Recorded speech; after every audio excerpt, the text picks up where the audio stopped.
Hi folks, thank you so much for joining me today. My name is Greg and this is All About Candles. I'm your self-proclaimed Canadian candle connoisseur. Today I have a review for you from Bath & Body Works. This is Watermelon Lemonade.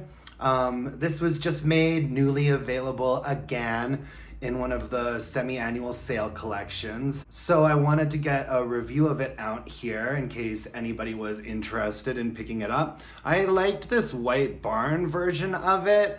It kind of just looks dirty now, but it had a really neat, like, sort of ombre glass. This has been around for a really long time, and I think for the last couple of years, it's been released like multiple times per year, so it is clearly very popular.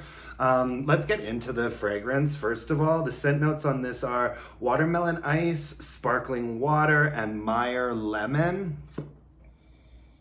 So I really do not like the way that this candle smells, but that is just because this is not the type of candle that is in my wheelhouse.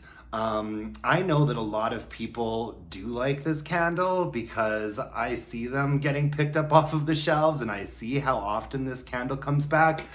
I don't really think that the point of me doing reviews is necessarily to just pass judgment on my preference of fragrance. I think the point of doing reviews is for me to give you an idea as to whether you would like it or not. And so that's what I am going to attempt to do here. This is a very, very sweet fragrance, and it's very top heavy.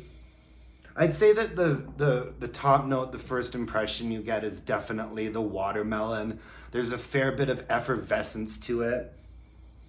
And it's interesting because the lemon is actually sort of more of a mid to bassy scent note as opposed to being really top.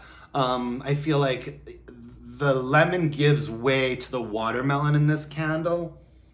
And the watermelon is really front and center.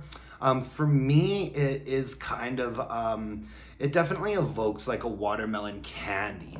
Not necessarily a watermelon bubblegum, but maybe like a watermelon, like a Laffy Taffy, or one of those like little watermelon chews.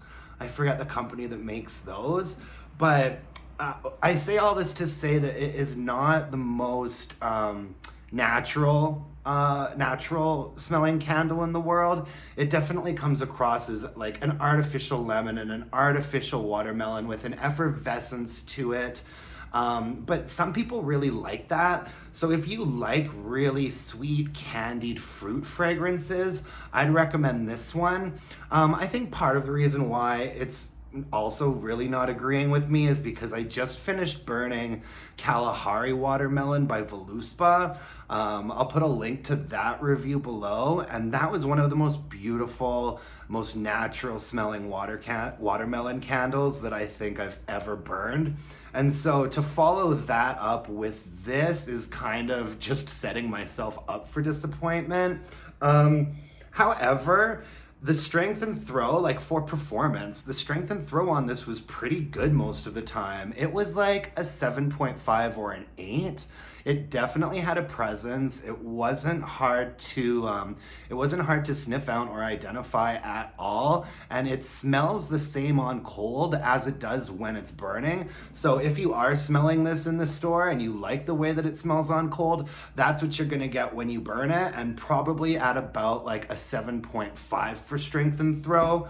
The performance though was really quite hit or miss. There was a little bit of sooting. It had the thick ropey wicks and white wax, and it dudded out multiple times. It was just teeny tiny flames, shallow wax pools.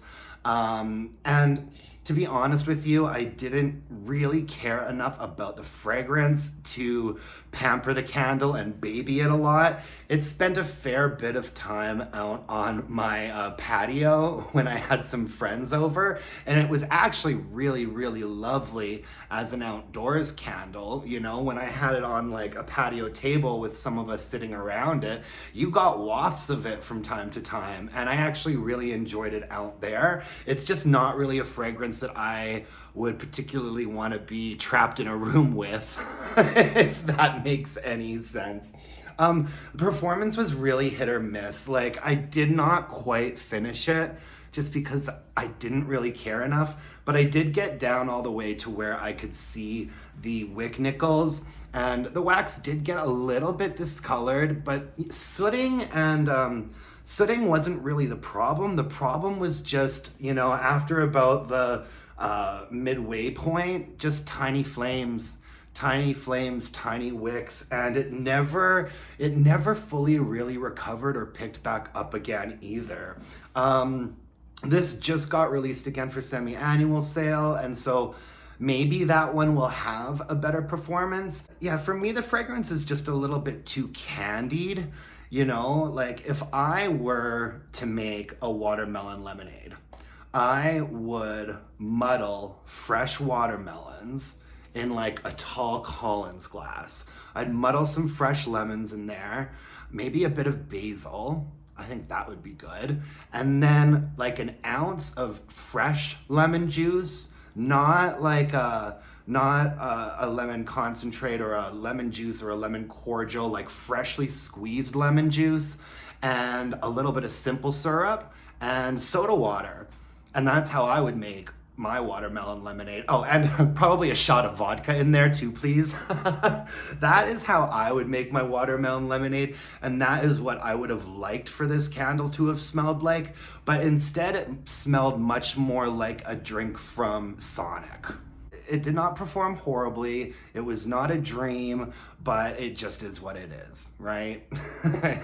Anyways, that's all I have for you today. Thank you so much for joining me. If you could hit me up with a like, comment, if you would subscribe, that would really mean the world to me. And until next time, let's burn some candles and bitch about it. Thanks, folks. Bye.